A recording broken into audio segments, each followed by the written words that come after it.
Welcome to the DevLaunch Podcast, bringing you insights from industry experts on how to grow the digital agency you love. In today's conversation, we sit down with Richard Sims, the co-founder of Tyrannosaurus Tech.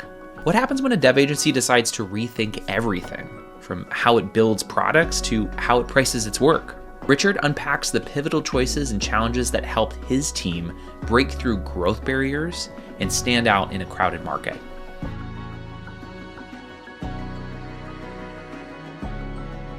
Well, Richard, thank you so much for hopping on the DevLaunch Podcast. I've been excited for our episode for quite some time, so I'm really looking forward to this. Me too. Thanks for having me, Tony. This is great. Yeah.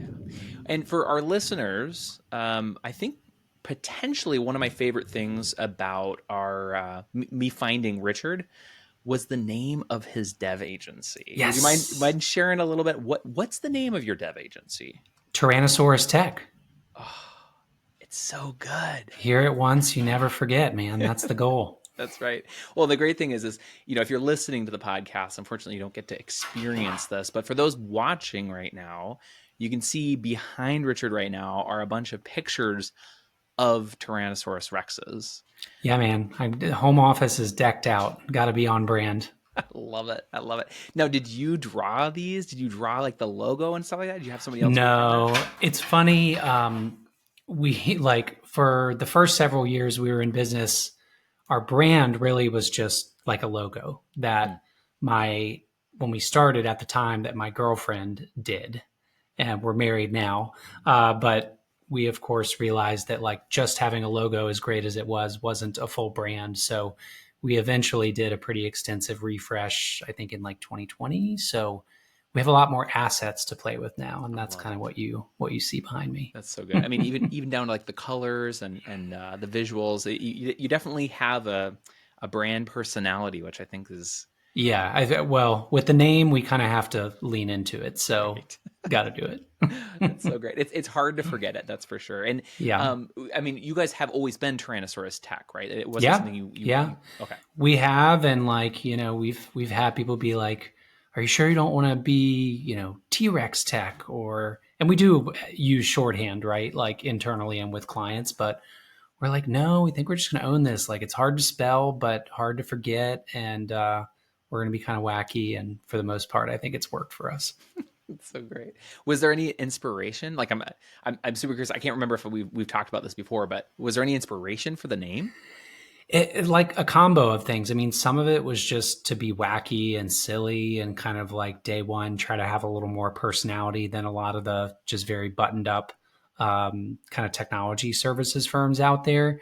And just to make tech more fun and approachable. I think we do a lot to kind of demystify, especially engineering. And so it's kind of there. And then also just, I think we're of the Atlanta tech generation that really idolized MailChimp, right? So taking something that can be kind of boring or like very B2B and just being like, we're actually going to have a lot of fun with this brand and not take ourselves so seriously was some of the mindset too, for sure. Oh, I love that. Yeah, I think definitely in spaces like tech, but honestly also like in accounting, I think a lot of times we can, because it's such a technologically advanced field, we can kind of think, kind of be a little bit too in our heads. And so that's why I always appreciate a good kind of quirky brand when I see it. Yeah. I think something else that I really appreciate as I've gotten to know your agency as well is a pretty big pivot you guys took from being just a really dev heavy shop to a more balanced approach where you also emphasize UI and UX. Would you mind talking us through that pivotal moment when you realized the shift was necessary? Yeah, for sure. And we have been around 8 years. So there's been a lot of like natural evolution, some very conscious, some just, small improvements day by day that start to make how we operate look very different. But I would say, especially in the first year or two, like it'd be very fair to characterize us as a dev shop, and that's not inherently bad, but what I mean by that is just we had great engineers. Clients would come to us. They would share their vision. We would do our best to define some kind of scope based off of that. And then we would pretty quickly jump into engineering, right? And even though we did great engineering work, usually on the design front, at most, maybe we would have some rough mock-ups for inspiration, right? And so a lot of challenges surfaced based on like that approach, right? So a lot of the iteration and exploration that is inherent in building out a new product like was really happening in engineering. And I think the approach then, it was also just very difficult for us to estimate work, stay within particular budgets, like really have predictability in the timeline. And a lot of the stuff that I'm articulating is kind of engineering challenges 101, right? But what we really realized is just that very solid design processes is crucial for empowering engineers to really do good work, and just having thorough project planning, requirements gathering, letting really the product strategy and UX UI side drive all of that to set things up for engineering was hugely important and has been very transformative for us. So it wasn't necessarily like an aha moment realization. It was a bit more progressive in how it came about, but definitely just like, projects that we managed to make it happen. And I like stand by the work for sure, but increasingly realizing that like, wow, this is all stuff that we should have had some process that forced us to hash this out with the client, in a very iterative, less expensive way, because kind of the most dangerous trap you can fall into is just iterating extensively in code. And I may have shared this with you when we first spoke, Tony. I always just like using this Yelp analogy that kind of illustrates our design first mindset. And it's like, everyone's familiar with looking up a restaurant on Yelp, for example, and there's $1 sign, $2 sign, $3 signs for how expensive the restaurant is, of course. And what I'll often tell prospective clients, when we're trying to get them warmed up to this initial define and design effort that we go through, is like talking through your vision or this functionality high level, like that's $1 sign. Like we can do that. We can bounce ideas around. That's great. Mapping it out low fidelity in UX, like $2 signs. Like let's really hash out the details there, figure out the unknowns, where are we going to get hung up? And then it kind of progressively goes up, right? Like engineering in my mind is $4 signs. We don't want to be asking a lot of those questions at that stage. And so it is very much a measure twice, cut once type of attitude that we've really leaned into like over the last few years, especially. Yeah.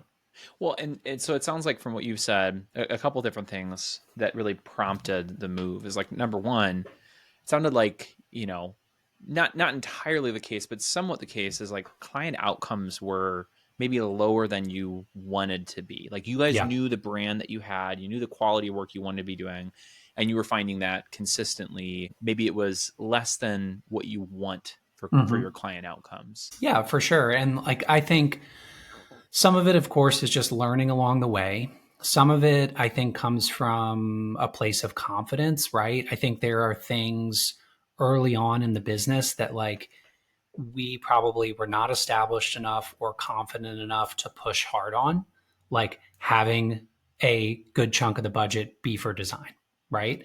And similarly, it's like a lot of the things we do nowadays that I have complete confidence that it's in the client's best interest, but like these very distinct roles, like we have a UX designer, we have a UI designer, we have QA engineers, we have a project manager, and all of these are billable team members. And so I think some of that has been us just gaining more confidence, better articulating the importance of those functions, and kind of, making aspects of that non-negotiable because we know it's in their best interest ultimately.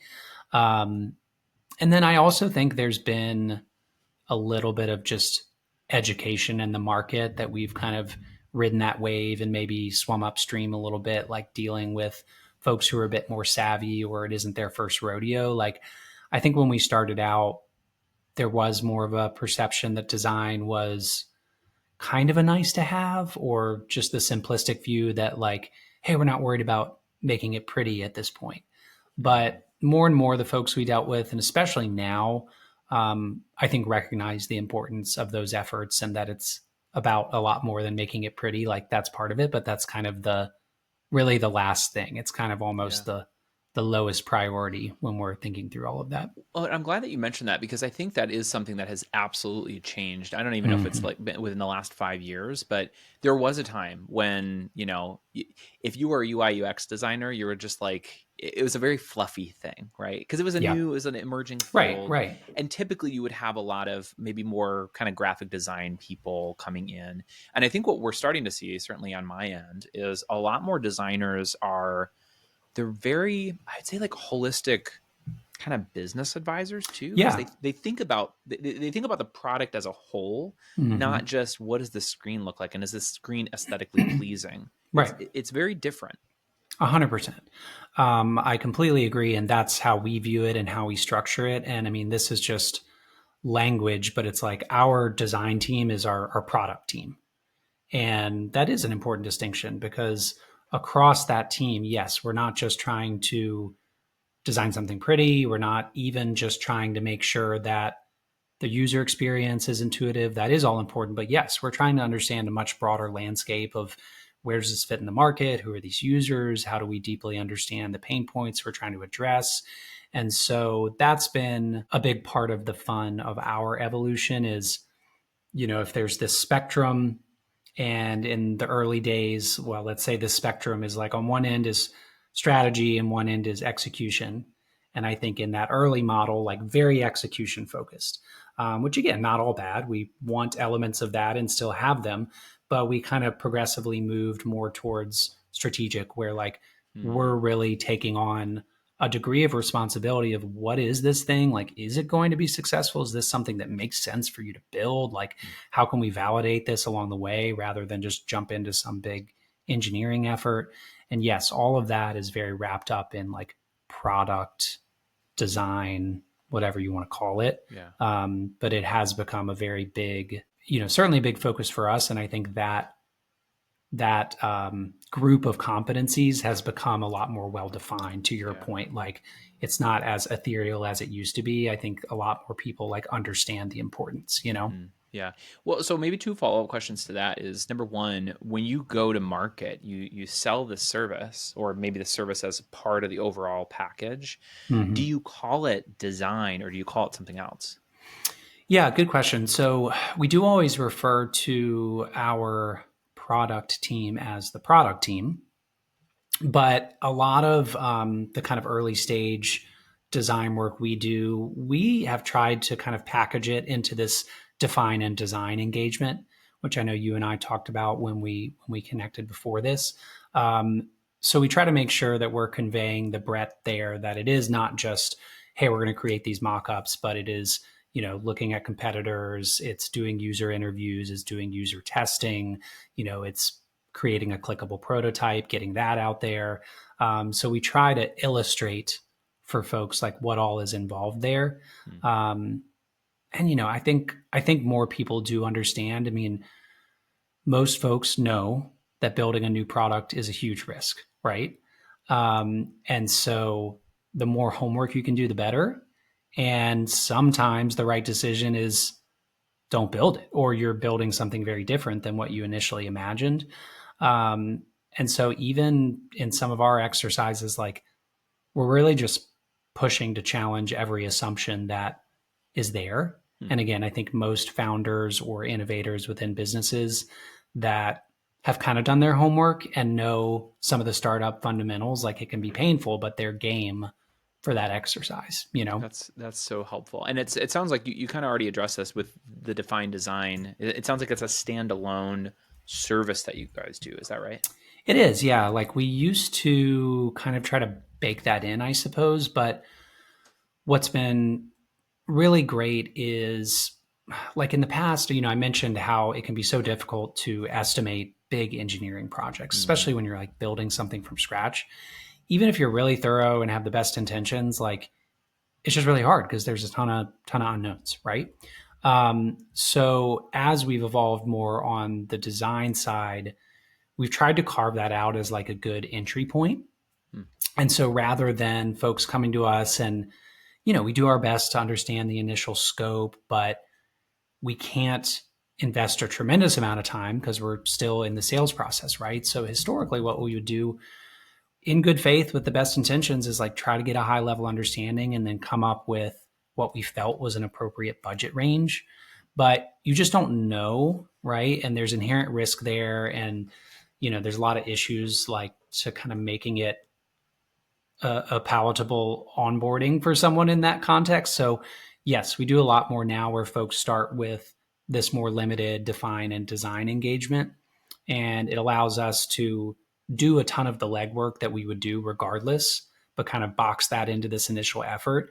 And there's a lot of deliverables that come out of that, but certainly part of it is like, yes, now we can estimate this with much more confidence because we have all the requirements ironed out. We know what technologies we're going to use, all that good stuff. So it leads to a much more successful implementation, like going into that, initial phase together where a lot of that homework is getting done. Yeah. And I want to emphasize the point that you just made, which is that this work, you probably were already doing it to start with. And I think this is something that I've come across with, newer dev agencies, been around for maybe a couple of years.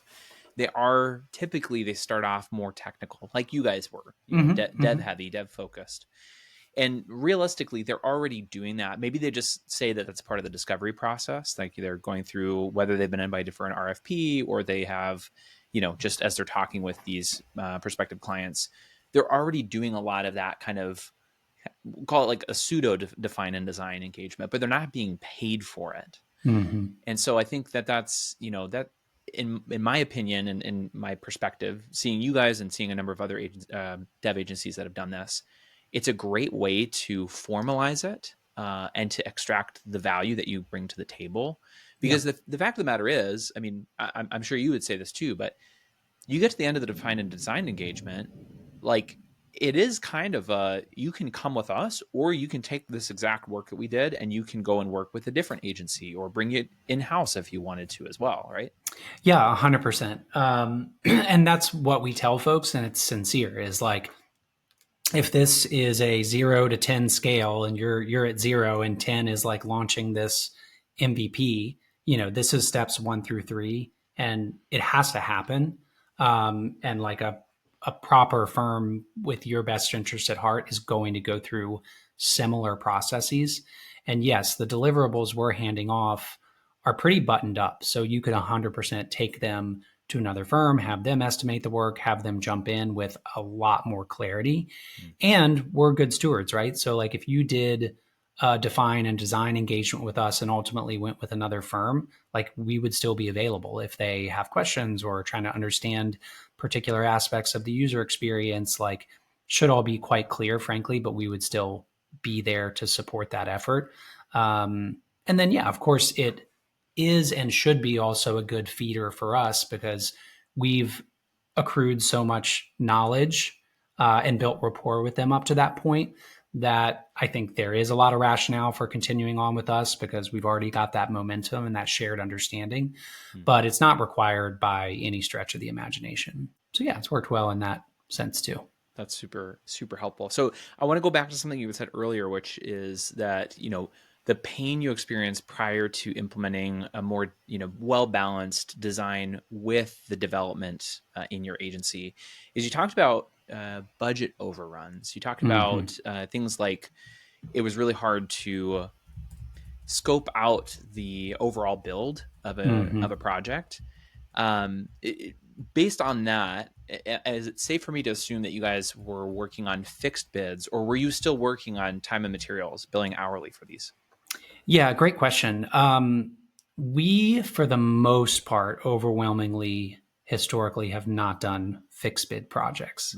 We've done a few and at least a couple that it's all good, but I regretted it, I actually think we would be a lot better equipped to do it now because of all these processes that we're discussing. But generally, we don't, just because, especially, again, when you're building big new things from scratch, There are unknowns, and you also want to leave some wiggle room for scope to shift.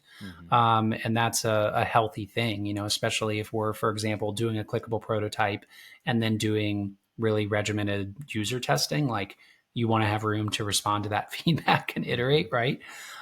So we generally don't, but I think, Tony, you'd ask kind of like maybe lessons learned along the way about like how we structure pricing and stuff like that. I mean, I think biggest thing I would say is just that as a rule, projects almost always take longer than you expect and therefore cost more than you expect.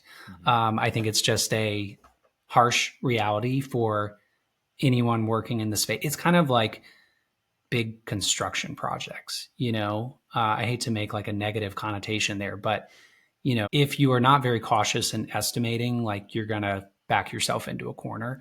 So I think we always were estimating in good faith, but I think engineers, I love them. They're overly optimistic as a rule. So like the degree of buffering that we do now to really make sure estimates are very conservative and leave room for scope creep that inevitably will happen. We buffer a lot.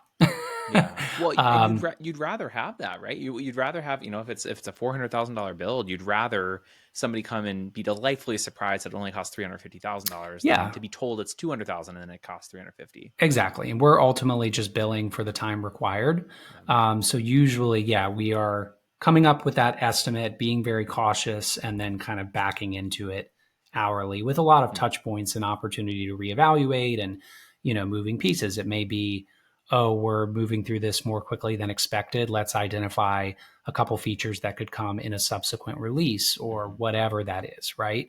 I think as long as there's a lot of visibility and those conversations surrounding prioritization and how you're tracking, you can keep the dynamic very healthy there. And I will say that, like, we have priced a lot of people out, and I don't say that with any like arrogance. Maybe we shouldn't have in some instances, but by that, I mean just giving quotes that were like, we know darn well, like, this is sufficient, and we're not going to get in a situation where we're like way over and they hate us. Right. Yeah. And, some of that is just learned experience. Like, we obviously think we are good people and trying to operate, in a healthy way, but also it's just because, like, I know what a trap that can be. And I think there's a lot of firms that, again, not necessarily doing it with bad intent, but like, that's kind of the model, is like, tell them what they want to hear. Okay, you've got a budget of X, sure, we can do it. And it's clear, 3 weeks in, that like, that's never going to happen, but they're kind of stuck. And like, that stinks. We don't want to do that. Yeah. Well, and I think it's helpful to also talk, especially thinking to earlier dev agencies that are newer to the game. It can be easy to think when you initially do this that, well, if it's hourly, like, who cares if it goes over? But at the end of the day, like, you've got a client on the other end of this who is usually, they're engaging you as the technical expert, and they put a lot of trust in you to tell them how much something like this is going to cost. And, for you to set an expectation that, I think this is going to be $200,000, and for it to go so far above that, you might think to yourself, well, no skin off my back because I bill hourly, so my margins are still fine. My dev agency is still making money. Yeah, but unfortunately, like, you probably won't have a repeat customer. And, oh, by the way, you might actually have a negative reputation in the market now because you had such a bad, like, they have such a bad taste in their mouth because of how low you estimated that project. Yeah, 100%. And, whether you're an independent contractor, freelancer, a firm like ours, like, you have skin in the game, you have a reputation you want to uphold. Obviously, you hopefully just want to do right by the client and not set expectations that were never realistic.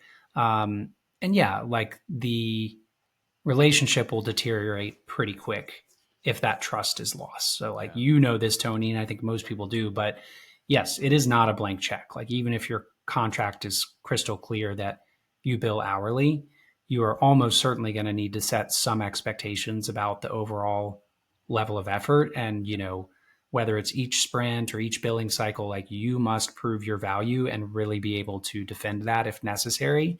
So that's the thing. I think that our space, certainly our business, like our sales process is so based on trust, relationships, credibility. Like if you break that trust, maybe once something you can salvage it, you can explain, but like people catch on pretty quick if you're just wildly off in the picture you're painting, Very, right? very true. So Very true. So I want us to go back then to the pivot point when you guys started to transition to bring in and kind of round out your service offering to include design as part of your packages. This is a challenge I've talked with a number of dev agencies about. A lot of people who are very technical focused, and so they don't have design as a competence in house, and they understand the importance of bringing it in, but it's that transition. Like, how do we transition to have that competence in house? What was the approach you guys took to get that transition to work? yeah, I think like everything we've grown into is kind of was a hybrid model, right? Like we always work in tandem with contractors, right? So like any given project, we've got a few full-time people, a few contractors.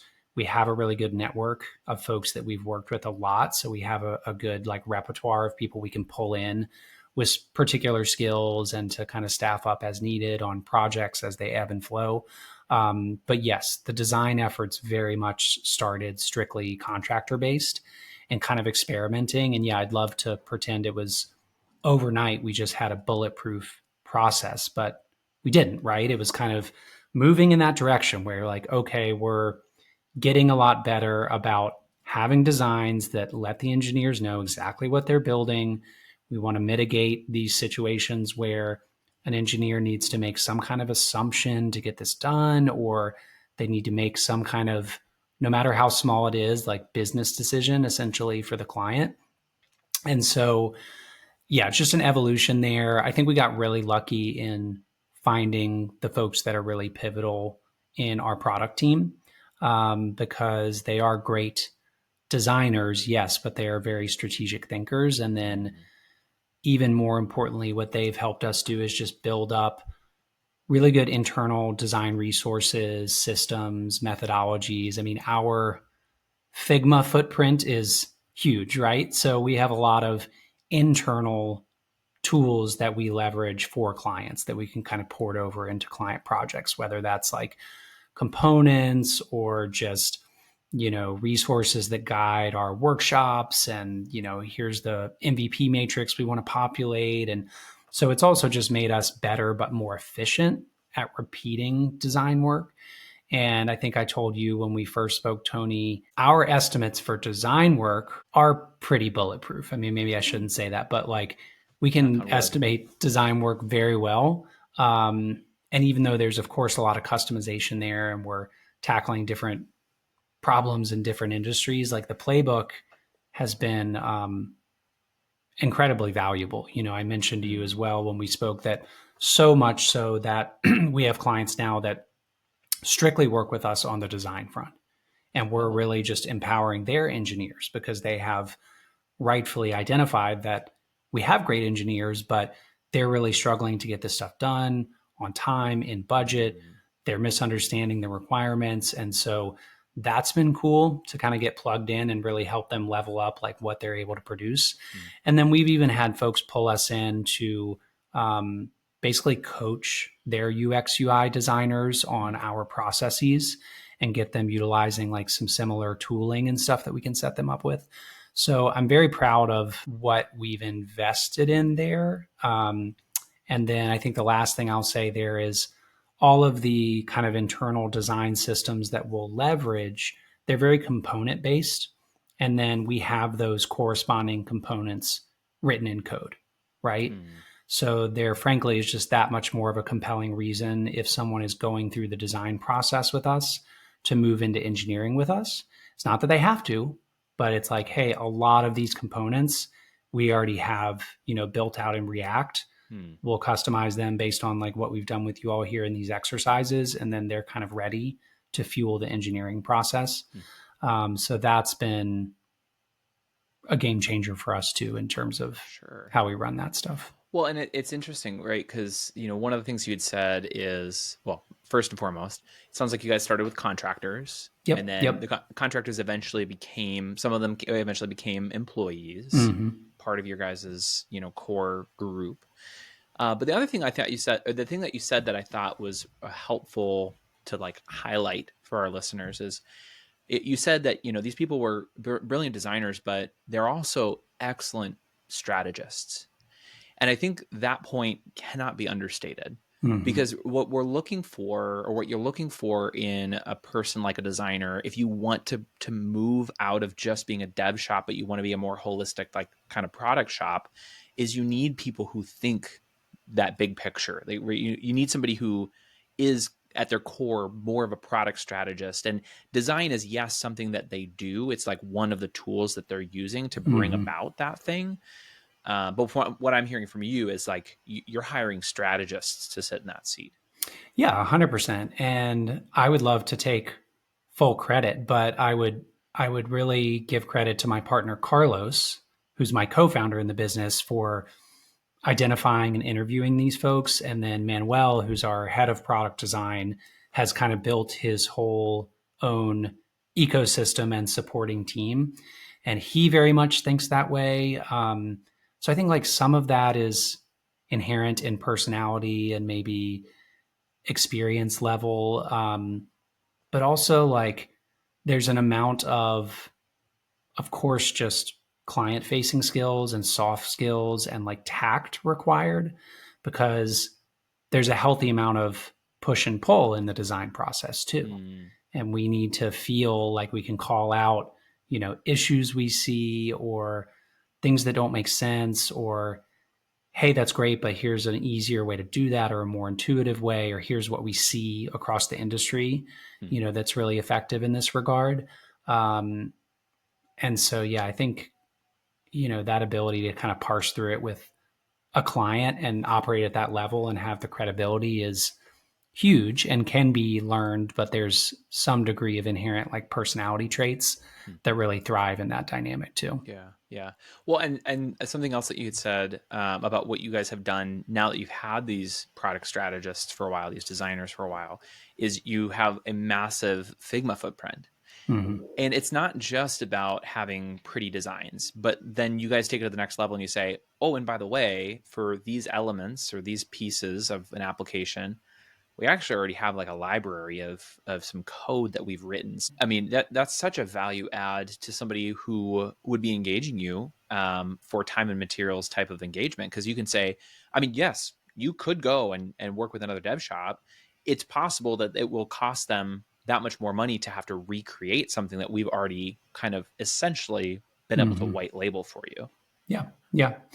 And, over the years, and I'm sure this can be said for any company like ours, like you learn a ton, of course, and you start to see patterns in problems you're solving and like aspects of, web applications that you're building out. And of course, there's a lot of common functionality, like regardless of really what the app does or like what problem you're trying to solve. It's like a lot of the just fundamentals to make it a SaaS product are there, right? I mean, you need user authentication. Probably you want some kind of reporting on the back end. You need, payment processing with folks able to, change their subscription level, like whatever that is.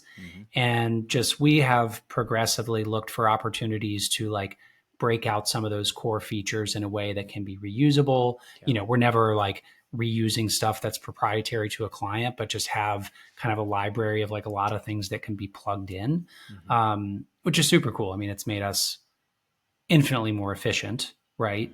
And just able to take on stuff that if we were really building everything out 100% with a blank slate, like we wouldn't be able to do it at that cost or at that pace as far as the timeline. So pulling on that thread, can I challenge and get your initial thoughts and feedback on, because this is a theory that I have, and maybe I'm totally dead wrong on this, but as you guys have progressed and clearly you have created more and more kind of plug and play options and solutions for your clients, in essence, what you guys have done is, you're starting to essentially productize the software development exercise. this is, some people could call it white labeling a solution where you essentially have 80% or 70% of the thing built, and then you just kind of put the finishing touches on top. In a situation like that, what I know to be true is that the risk for you has now greatly diminished. But as long as you continue to bill in an hourly format, you're not necessarily getting the upside for the efficiency that you've gained.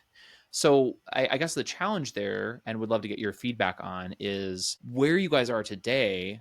Have you guys, started to think about, maybe we do need a shift away from hourly billing to something of a more kind of a hybrid billing approach where maybe it's sprint based or maybe it's more deliverables based, less time based? Yeah, definitely. And I understand exactly what you're saying. And even without going too in the weeds on it, like some of the things that I'm referencing, like we definitely entertain productizing. I don't think they're too far off from that. And exactly to your point, like this would be stuff either targeted really at like engineers or designers, to have a toolkit that is like a great leaping off point for building something novel, or to your point, companies that are pursuing a new product that like their technical team, yes, wants something essentially white labeled that provides a lot of the functionality out of the box that they can build upon. So that would be a way that we would maybe like run with all the investment that's gone into that. And then, yes, I mean, I think there is an element of us like wanting to shift more towards value-based pricing. I think we're doing that in some ways in terms of just the estimates we're putting out there. Like our hourly rate, obviously has gone up a lot over the years. I think rightfully so, not just due to inflation and market conditions, but just based on the value we provide and our efficiency. But yes, it's interesting. Like I know we could probably talk about this in a whole show in and of itself, but a lot of firms do fixed bid pricing and I think do it very well. And in some ways, maybe like the more sophisticated they get and like the more infrastructure like this, maybe they're better equipped to do it. I'm not sure. I mean, certainly we have some projects that are more in the form of like staff augmentation, right? So then it is a little more cut and dry, like, hey, we're going to provide 2 full-time equivalents. It's this skill set and it's, 80 hours per sprint. And like, that's a little bit more cut and dry. But yes, I think like all to say, I'm not sure, but maybe we're getting there where we would bill more in that way. And like would feel confident enough that we weren't going to end up holding the bag on that. Yeah. And, it goes both ways. Like sometimes, even recently, we have a client who wanted to do something fixed bid, and we have a longstanding relationship with them. And we did all the design work for this application they wanted to build out. So like, it wasn't a hard no for me. I think in terms of doing it fixed bid based on the relationship there and our existing understanding. But like another consideration, which I did communicate to them, is to do it fixed bid, we're going to have to inflate it a good bit to de-risk it. So it kind of can seem advantageous for the client, but it's not necessarily, because if we think it's going to be, 1x to do it, but we're doing it fixed bid, like we're definitely going to say 1.5x. Because if things change, we got to have extra breathing room there. Whereas if we did it more time and materials, it might be 0.8x and then everybody's happy, so I don't think that means fixed bid doesn't have a place, like just kind of thinking out loud about the different incentives there, Totally. And, again, it all comes back down to risk. As long as you guys are taking more risk on, obviously you're going to get compensated for that risk. I think where I see early stage dev shops, I do think they dabble in. Many of them will try fixed bid because they're like, I'm going to conquer this thing, right? Like we've all been there before.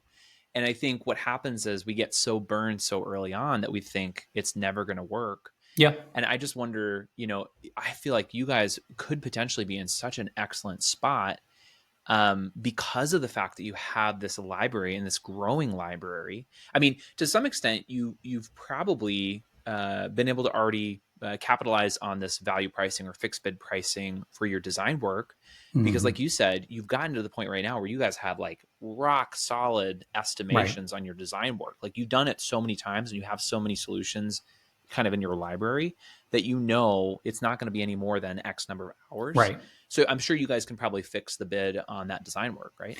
Yeah. And I mean, it's funny, like, I think you probably know this, Tony, is like, it's not super black and white, even for us. And by that, I mean, in some ways, what we're doing, there is an element of not fixed bid, but like we're putting an estimate out there that we feel very accountable to, right? And then, yes, certainly with the design work, I often feel like it is hourly, but we have a very specific budget that we are confident we can get it done within, and we feel pretty obligated there, right? In a good way, just because when we put estimates out there, like we want to be within them, unless something changes significantly that everyone understands. Like, hey, this is being added to the scope. Of course, this is going to impact things. So it's all to say, like, we're doing these estimates. It comes back to hourly billing, but we're typically kind of trying to back into that estimate and not exceed it. So anyways, I don't know.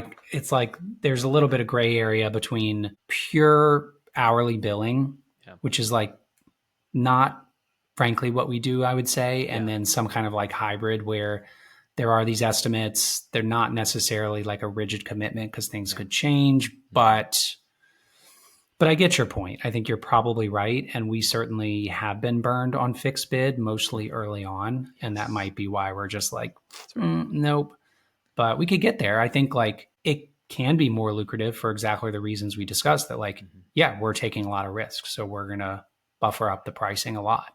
And that's the trade-off. Yeah. Yeah. I think the things that I see, one huge asset that a dev agency can build in order to be successful with fixed bid or value pricing is like you're talking about that library. Like it immensely reduces the risk on your part.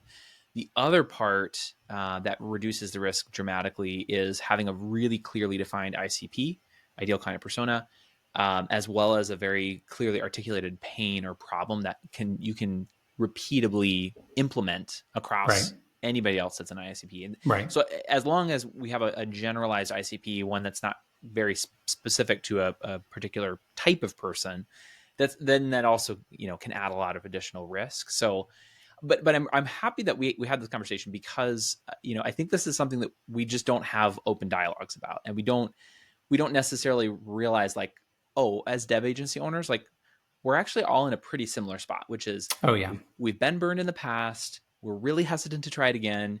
We know that we probably should, and we're probably best poised to do it now, but it's like, maybe I'm not ready to take that leap. So it sounds like you guys are kind of in process with that. Yeah, for sure. And like, I think hourly billing is so like fraught with issues and misconceptions and like challenges. So I don't inherently love hourly billing. I don't know that anyone does. Like it does feel like a necessary evil in a lot of instances. And it can just be misleading, right? Like people obviously get caught up in that number. And it's like, obviously the classics example is like, oh, well, like this other firm, their rate is X. And it's like, that's great. But if it takes them 3 times as long, it's not saving you money, right?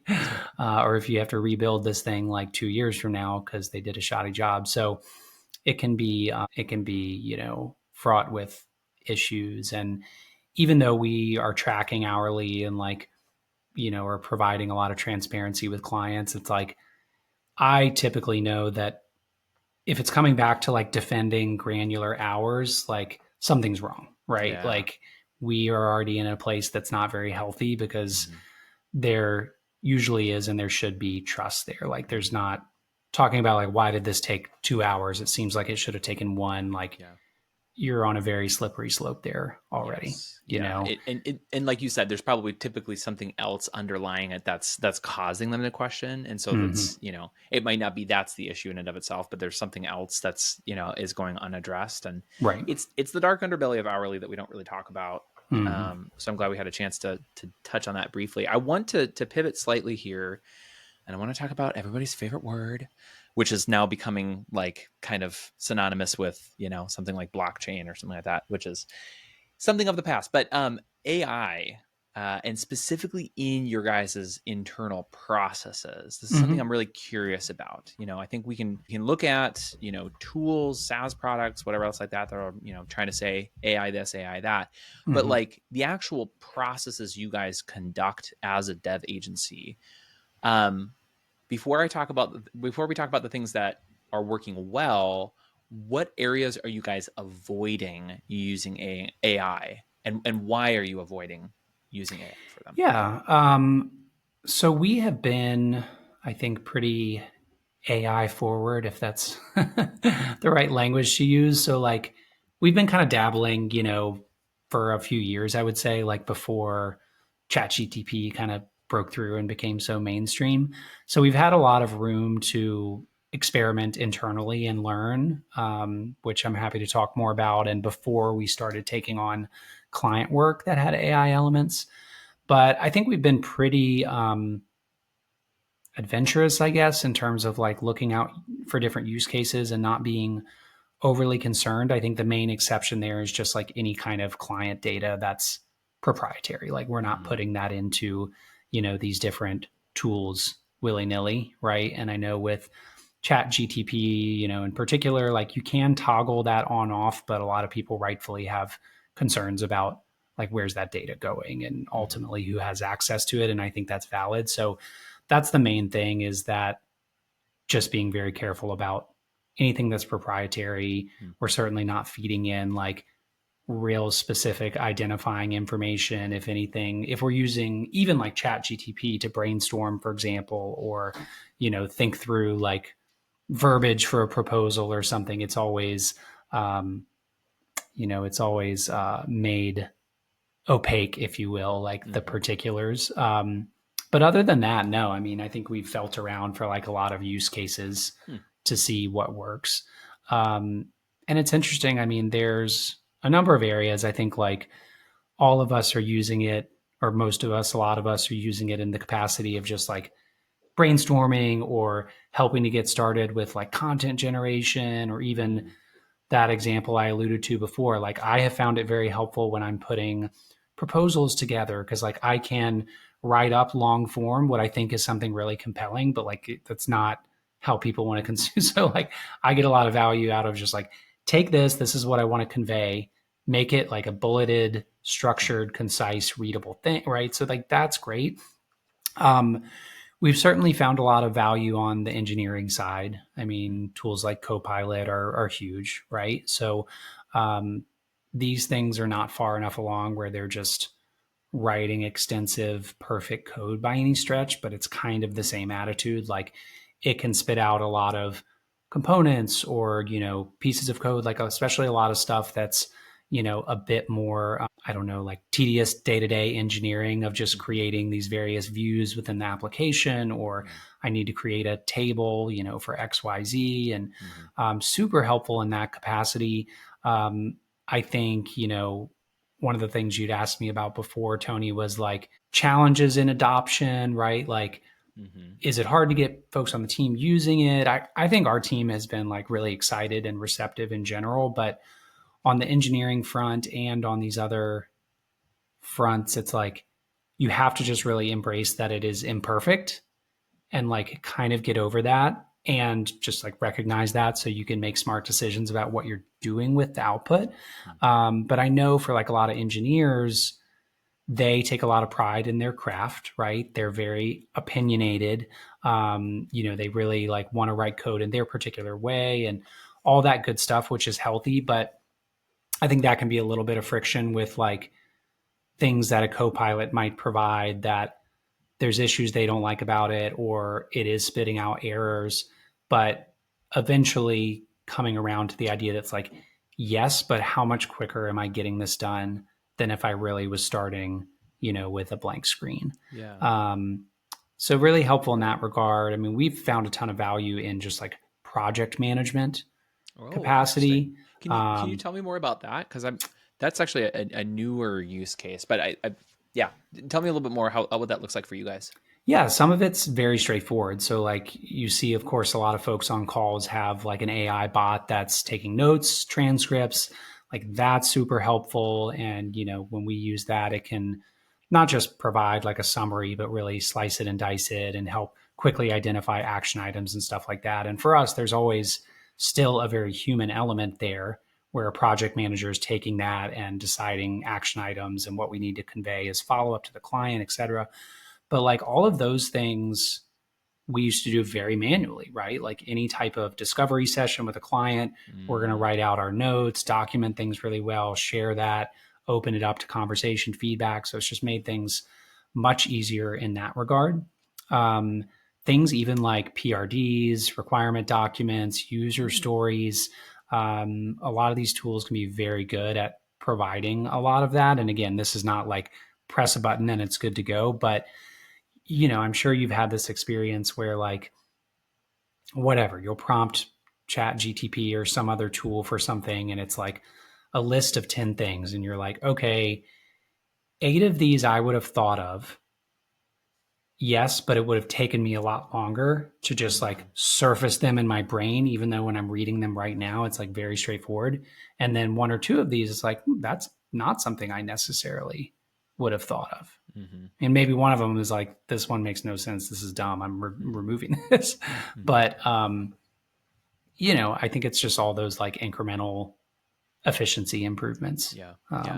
And maybe like on the note about it being an incremental efficiency improvement, like I know this is kind of hard to quantify, but have you guys noticed any additional time available because of being able to employ ChatGPT? Or do you feel like other things kind of take its place now? Other things definitely take its place. I think, on the engineering side, like if there's client work, they've always got plenty to do. You just do it more efficiently. Mm-hmm. And, for project managers, I think the good thing there is like, we want them to be more strategic operators, right? In some ways they're acting in like an account management capacity, even though really like upper level account management is really my partner, Carlos, and I, but like we want them not just defining tickets and pushing those through Jira and setting up meetings. Like they are very sharp and that is important work, but they're capable of a lot more, right? So I think with them not having to do as much tedious work with like meeting notes and documenting next steps and all of this stuff, they're freed up to think more strategically about the account, like other opportunities they see. They're freed up to think more strategically about like, decisions that are being made at the product level to build more rapport with the customer and kind of go deeper with them. Yeah.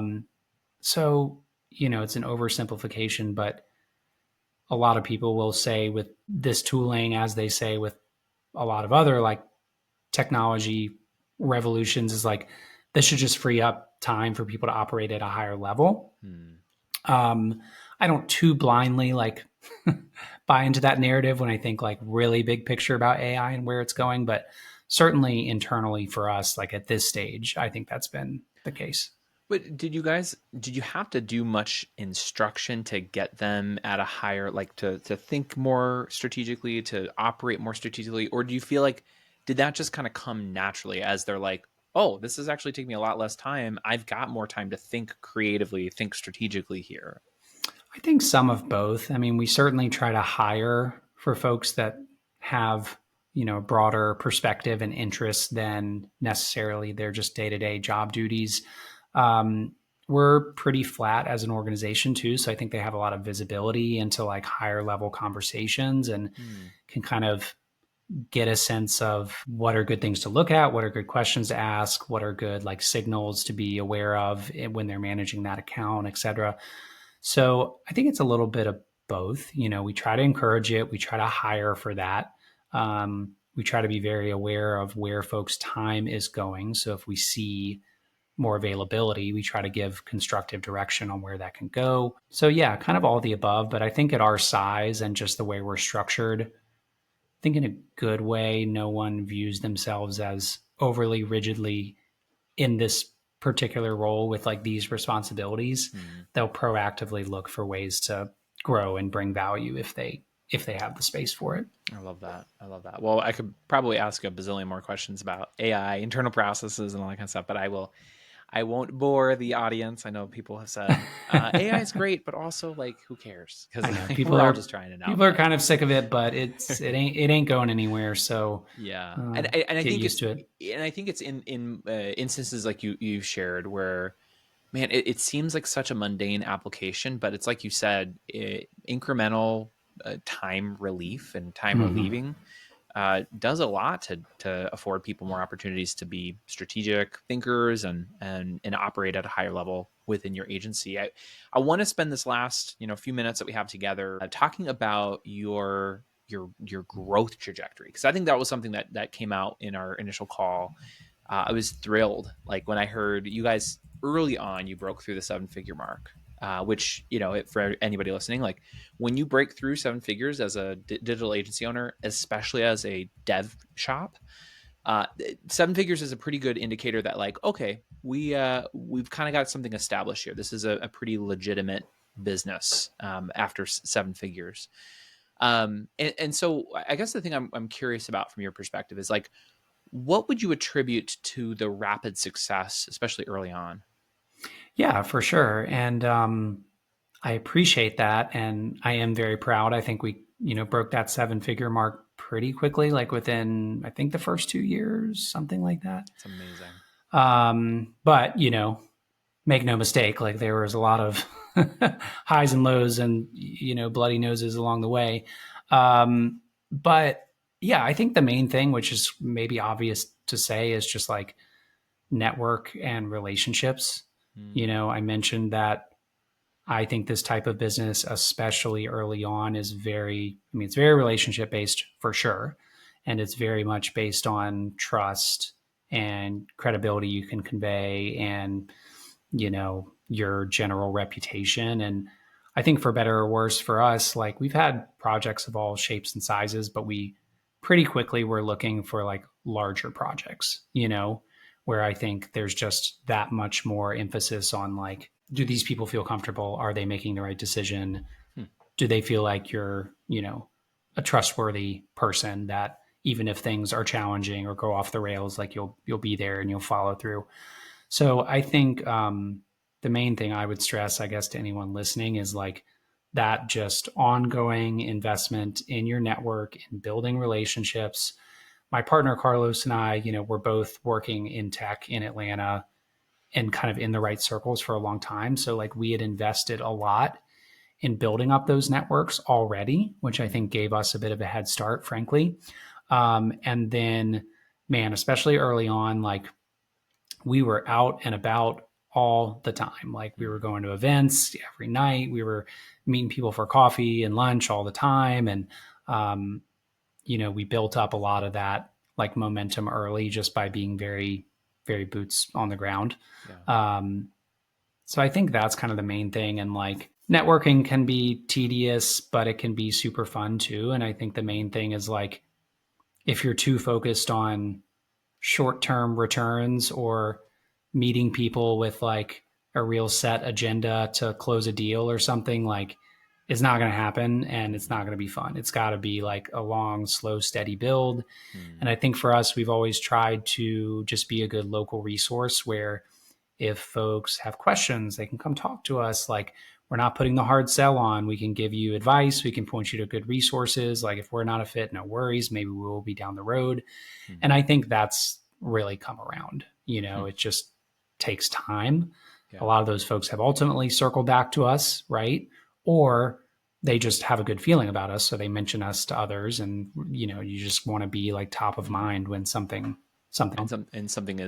coming up for people. And so what I'm hearing you say is, yes, obviously the networking piece, like the being in person that's pretty huge. And then also you had said really targeting larger projects. Is it safe for me to assume that by targeting larger projects, you were typically working more enterprise level accounts? Not necessarily. I mean, we've done a good bit of work for larger brands and enterprise clients, but really our bread and butter has been like small and mid-sized businesses. So I think, big by our standards and like the project size and probably big by almost anyone's standards, but I'm not necessarily referring to big enterprise clients, but like just pretty substantial, like from scratch builds with a healthy budget. And so I think we've done a good job, like saying no, frankly, to projects where, man, we'd love to do this. This group is awesome. They've got a great idea, but like we know the budget is just unrealistic. And so, going back to some of like the fixed fee topic we were talking about, it just, you're kind of setting yourself up for heartache and for them to ultimately not be a fan of yours. So I think we've done a good job just being choosy. But there's no right answer. We kind of like consciously and just organically didn't move into that realm where we were just doing like really scrappy MVPs that were cheap and like maybe ultimately a throwaway thing, which there's a time and a place for that. But that's just not the right direction we kind of headed. And for the most part, I think that's worked out well, That's really smart. And I mean, it's like, I think it was Alex Hormozy who talks about this, but basically like when you start your business, serve rich people, like serve the people who have a bunch of money, right? And it sounds kind of like you're selling your soul, but there is something to be said about start with where the money is at, because in theory, like, that's where you're going to be able to get your viability from. And then eventually, I think a lot of people have a heart and a desire, like kind of like what you're alluding to. There's something that's like fun and exhilarating about being part of like a more scrappy scene. But yeah, like building out an MVP for $20,000 is not going to make you grow the way that you want to grow, especially not early on. Yeah, no, for sure. Yeah. And it's funny too. It's like a little counterintuitive, and we've done, on the whole, like a good bit of work for startups over the years, especially like funded startups, which, for a lot of reasons is more compelling, but we are surprisingly like better equipped now, I would say, to do work for startups than we were back in the day. I mean, one, because I think we bring a ton of value in like the design and define and design types of engagements that we've discussed, obviously, in this episode.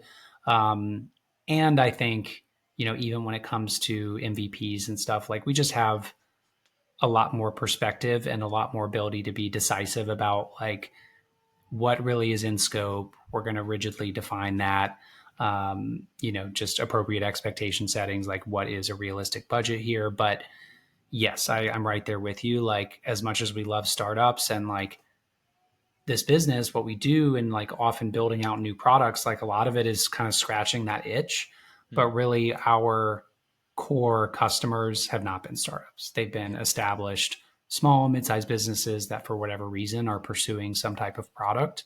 And that, yes, has been a lot more reliable and scalable, I guess. Yes, very, very much so. So maybe one last question before we start to wrap things up is, when you think back to that transition from, just shy of 7 figures to now breaking through the 7-figure mark, like how did the challenges that your dev agency face, how did they change from the below 7 figures to now beyond 7 figures? Yeah, it changes a lot. Definitely. And I would say not that it is easy by any stretch, but like 0 to 1 million to me is a lot more intuitive. And it's a lot more just like hustle. It's like you kind of know what you need to do in theory to just like push and get there. But beyond that, I think it gets a lot harder and it's not intuitive, right? And a lot of the things that you did sub 1 million like don't work, or they're not effective, or your systems break, or like the dynamics on your team change. So there's a lot there. I think that for us, what's helped us continue to proceed beyond that is like really investing in processes, trying to find every way to make things more repeatable and scalable across, different engagements and different types of projects, like putting more structure in place, having other levels of leadership within the organization.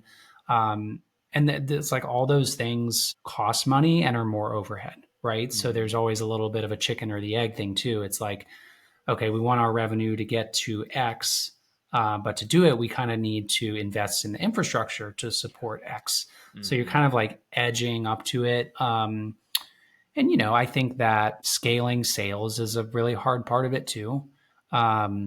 for sure. And like we still generate a lot just frankly from like our networks and a lot of the just more, boots on the ground types of efforts that I've alluded to. But a lot of our push has been to kind of get beyond that, right? And like, how are we driving more organic leads? And for us, it's been, doing a lot of content and trying to be more of a thought leader, having much more presence on like podcasts and LinkedIn and, empowering other leaders on the team to kind of represent the company out and about. But that's a big hard part too, because you want it to scale beyond just like you and your co-founder if you have one. And it has to. And like, even if you continue to invest in your network, at some point, it's kind of tapped out. Like it's not going to necessarily scale proportionally by itself, Right. Very, very, very true. I mean, you talked about, the move, past seven figures.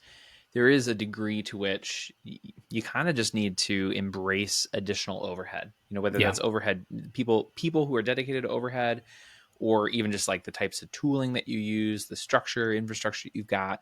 When you made that move, like what are some examples of some of that overhead that kind of came with the 7+ figure mark? Yeah. I mean, I think some of it is like, for us, like project managers adding more, right?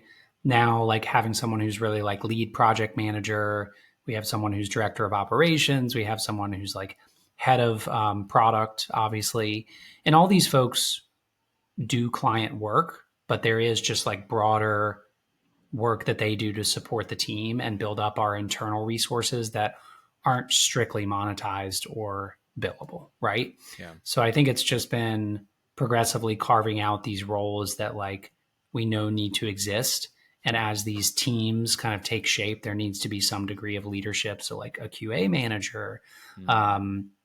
So yeah, I think that like it's all just built over time at the risk of just saying an obvious thing, but kind of same mindset of like early on, our design was all contractors. Early on, our QA was all contractors. And you just kind of get more confident and have more capital, frankly, to like make those full-time positions, know you can keep those folks busy, and then figure out like, okay, we're kind of really running this as a core competency now, like what needs to be there to support it.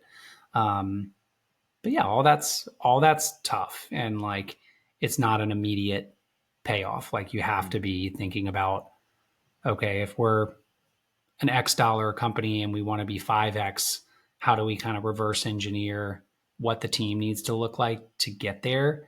And how do we time it right so we're not taking on way too much overhead, but we're like getting there at the right time, but it's tough.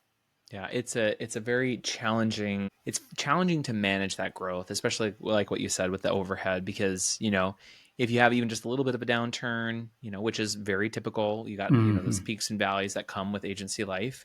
It can kind of be a little bit jarring when you have more overhead. When you're young, you're scrappy, you've got a lot more variable costs, a lot more direct revenue generating heads.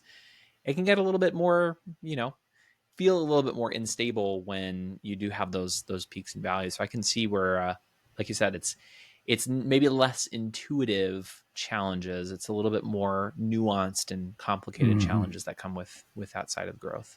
Yeah, definitely. So, well, Richard, I appreciate all the time. I know we've gone way over. I love it.